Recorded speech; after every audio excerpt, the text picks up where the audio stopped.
सुप्रभात। कक्षा दूसरी, विषय हिंदी, उपविषय पाठ 4, बुद्धिमान कौन। पुस्तक का नाम नई गुलमोहर हिंदी पाठ्य पुस्तक। व्याख्यान 1। आज इस व्याख्यान में हम पाठ 4, जैसे कि नाम है बुद्धिमान कौन, इसकी दोहराई करेंगे। इस पाठ को सबसे पहले हम पढ़ेंगे, तत्पश्चात उसमें आए कठिन शब्द, शब्दार्थ व प्रश्न उत्तर भी जानेंगे। ये है अध्यापक जो हमें पढ़ाते हैं। इस पाठ में अध्यापक और ये हैं बच्चे, इनके बीच की वार्तालाप भी हो रही है। यहाँ पर एक बच्चा जो अंश है वे बुद्धिमान है, उसको देखते हुए प्रणव जो है उसकी बुद्धिमत्ता को तारीफ सुन नहीं पाता और वह अध्यापक से प्रश्न पूछता है। तो जानते हैं इस पाठ में क्या बातचीत हुई, क्या बात बताई जा रही है, कौन सी बुद्धिमत्ता की बात हो रही है। चलो पढ़ते हैं। सभी अध्यापक अंश को कक्षा में सबसे बुद्धिमान मानते थे और उससे बेहद प्यार करते थे। इसे देखकर कक्षा के कुछ छात्र ईर्ष्या करते थे। एक दिन उन्हीं में से एक छात्र प्रणव ने अपने अध्यापक से पूछा, सर, अंश में ऐसी कौन सी विशेष बात है जो अन्य छात्रों में नहीं है? क्या हम बुद्धिमान नहीं हैं? आप सदैव अंश की ही प्रशंसा करते हैं। इसका मतलब है कि अंश के अलावा बाकी छात्र मूर्ख हैं। यह सुनकर अध्यापक मुस्कुरा दिए। ऐसे होता है ना, आप भी करते हो ना कि एक की प्रशंसा होती है तो आप सोचते हो कि ये जो टीचर है ये तो इसी की ही प्रशंसा करे, मेरी क्यों नहीं कर रहे, है ना। तो देखना कि आगे कैसे बताया कि क्यों उसकी प्रशंसा की गई। कुछ सोचकर उन्होंने श्याम पट पर एक लकीर खींच दी।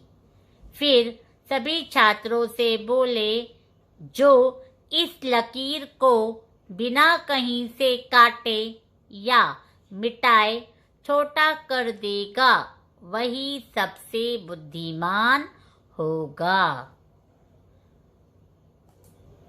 सभी छात्र एक दूसरे का मुंह देखने लगे और चुपचाप बैठे रहे।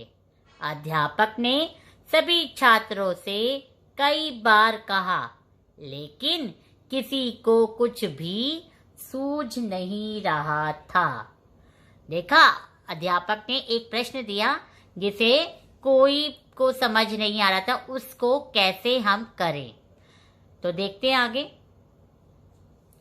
अंत में अध्यापक ने अंश की ओर देखा। अंश उठा और उसने श्याम पट पर उस लकीर के बराबर में एक बड़ी लकीर खींच दी। जैसे कि ये श्याम पट है ना, इसमें देख रहे हो, एक छोटी लकीर के नीचे बड़ी लकीर खींच दी, जिससे साबित हो जाता है कि वो लकीर छोटी हो गई। ना उसने उसे काटा ना उसे मिटाया। तो ये क्या था? अंश की बुद्धिमत्ता थी ना।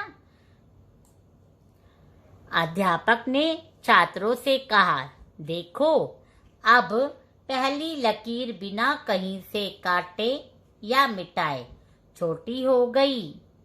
अध्यापक अंश की सूझबूझ और बुद्धिमानी की प्रशंसा करने लगे।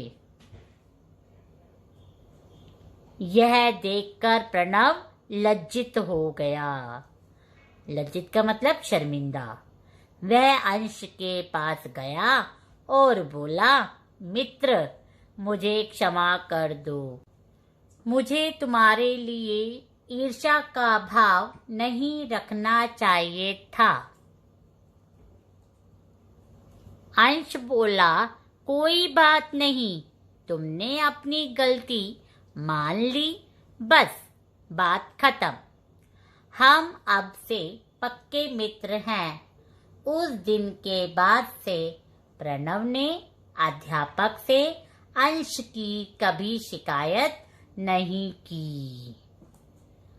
तो बच्चों, अब आप समझ गए हैं कि बुद्धिमान व्यक्ति की सर्वत्र प्रशंसा होती है। तो इस पाठ से हमने क्या सीखा? इस पाठ से हमने सीखा चुगली ना करना, अपनी गलती मानना, सूझबूझ का प्रयोग करना। अब हम जानते हैं इस पाठ में आए कठिन शब्दों को। सबसे पहला कठिन शब्द है बुद्धिमान। क्या है? बुद्धिमान। दूसरा है शामपट। दूसरा है शामपट। तीसरा है ईर्ष्या।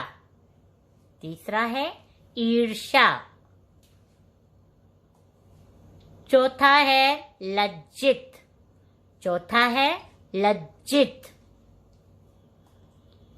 पांचवा है सर्वत्र। पांचवा है सर्वत्र।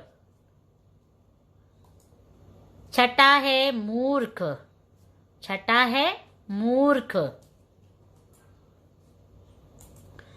सातवां है अध्यापक। सातवां है अध्यापक। आठवां है लकीर। आठवां है लकीर। नौवां है प्रशंसा। नौवां है प्रशंसा। 10वां है छात्र। 10वां है छात्र। 11वां है सूझबूझ। 11वां है सूझबूझ। 12वां है क्षमा। 12वां है क्षमा। 13वां है सदैव। 13वां है सदैव। 14वां है प्यार। 14वां है प्यार। 15वां है व्यक्ति। 15वां है व्यक्ति। 16वां है पक्के। 16वां है पक्के। 17वां है मुंह। 17वां है मुंह। 18वां है मुस्कुरा। 18वां है मुस्कुरा। 19वां है अंश। 19वां है अंश। और 20वां पे है प्रणव। 20वां है प्रणव।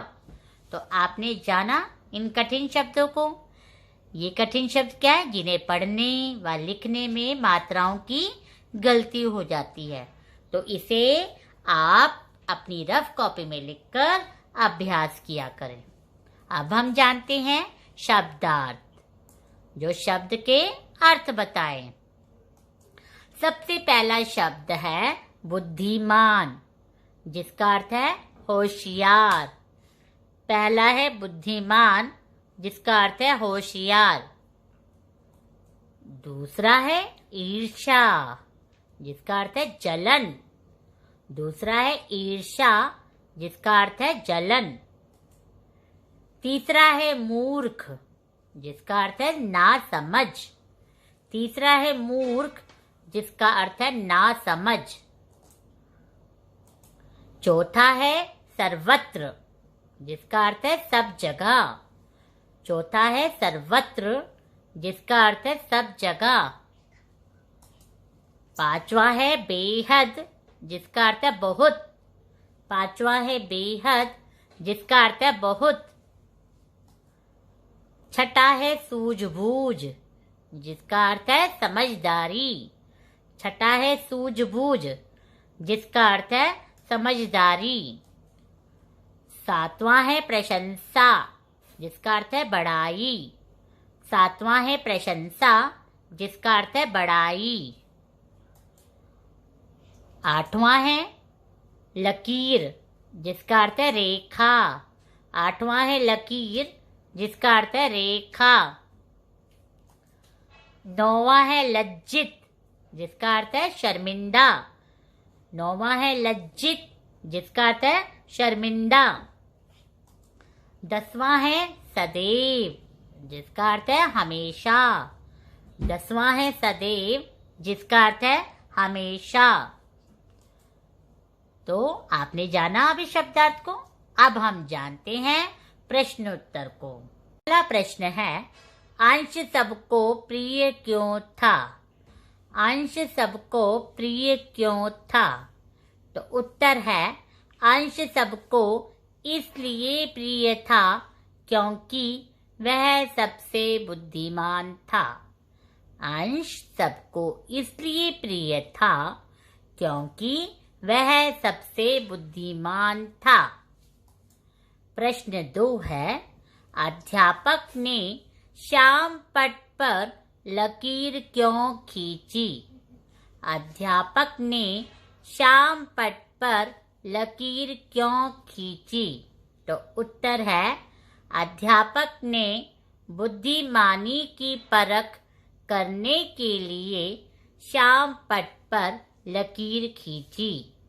अध्यापक ने बुद्धिमानी की परख करने के लिए श्याम पट पर लकीर खींची। तीसरा प्रश्न है, अंश ने लकीर छोटी कैसे की? अंश ने लकीर छोटी कैसे की? तो उत्तर है, अंश ने पहली लकीर के बराबर में एक बड़ी लकीर खींचकर पहली लकीर को छोटा कर दिया। अंश ने पहली लकीर के बराबर में एक बड़ी लकीर खींचकर पहली लकीर को छोटा कर दिया। अगला प्रश्न है प्रश्न नंबर 4। प्रणव ने अंश से क्षमा क्यों मांगी? प्रणव ने अंश से क्षमा क्यों मांगी?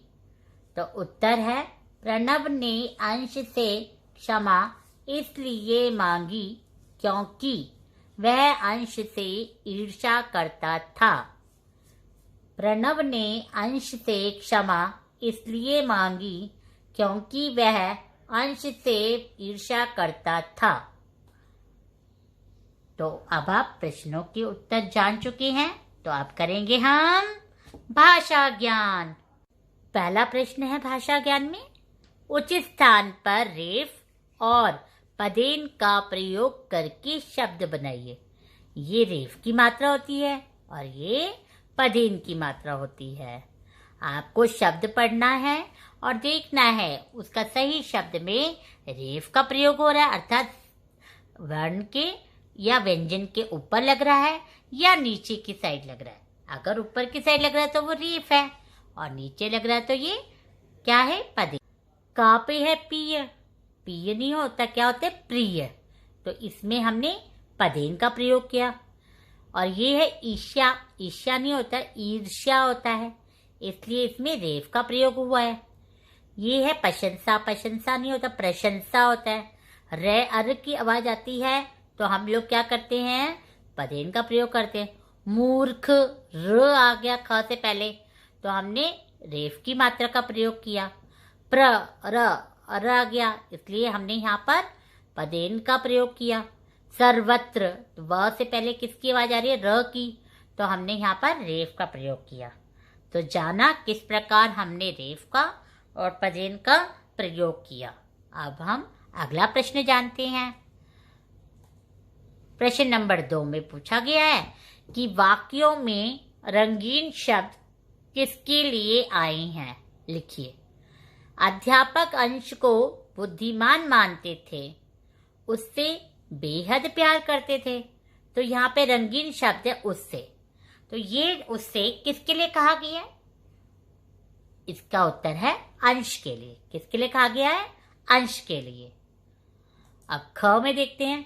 प्रणव ने अध्यापक से पूछा कि क्या मैं बुद्धिमान नहीं हूं? तो यहाँ मैं किसके लिए प्रयोग हुआ है? प्रणव के लिए। तो आपने वाक्य को पढ़कर समझना है कि ये शब्द किसके लिए प्रयोग हुआ है।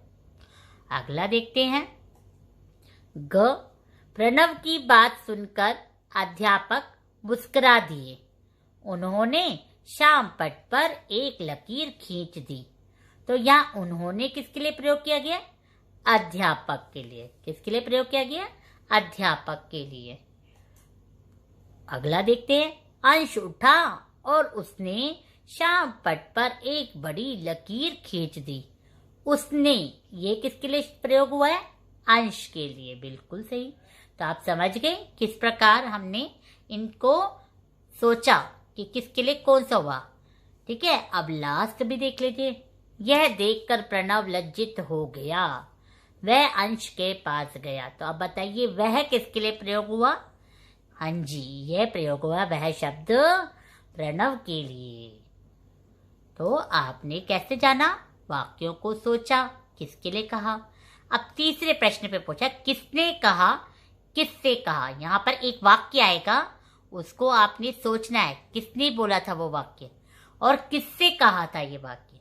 चले जानते हैं।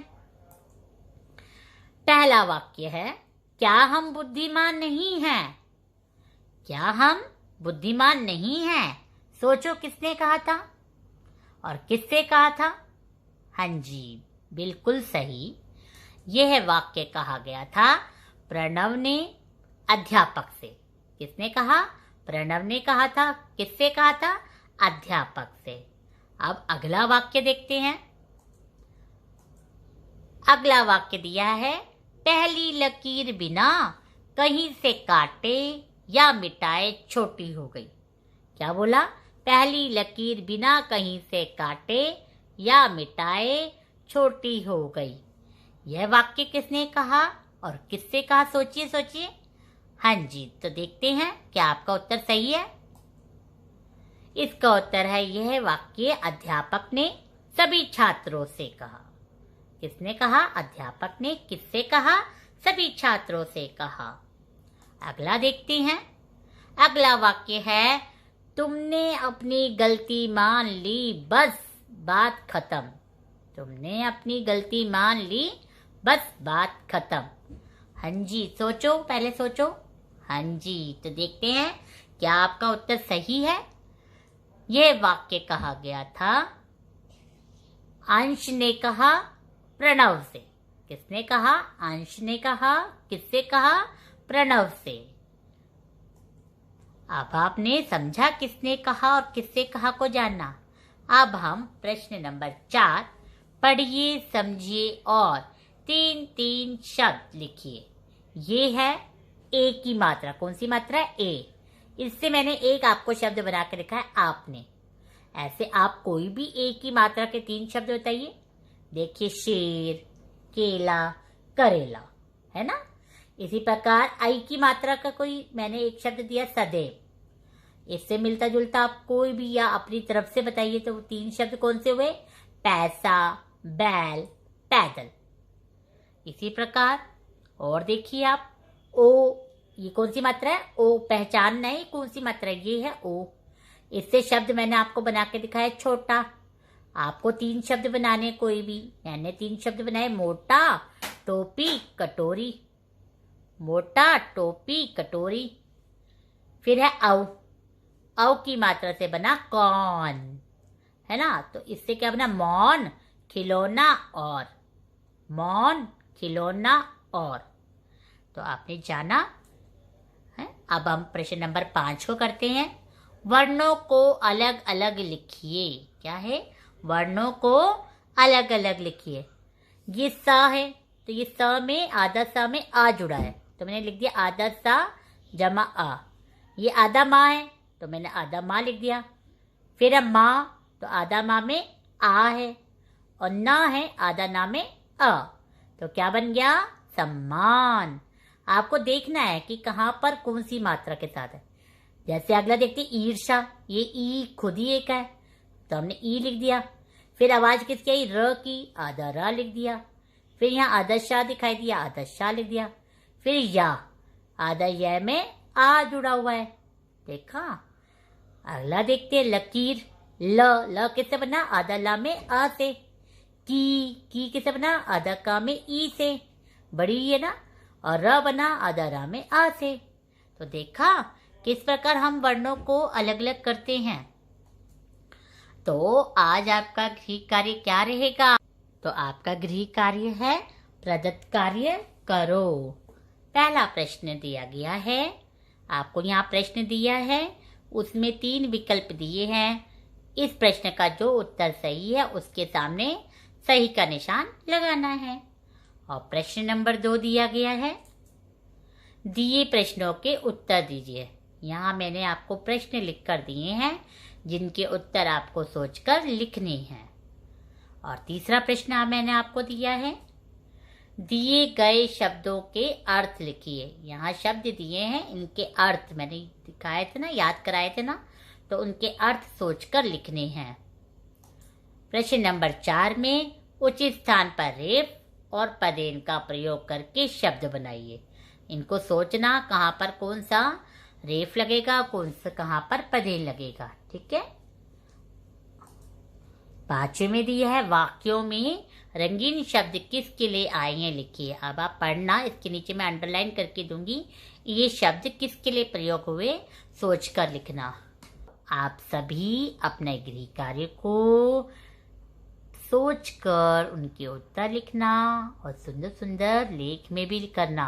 ठीक है। धन्यवाद।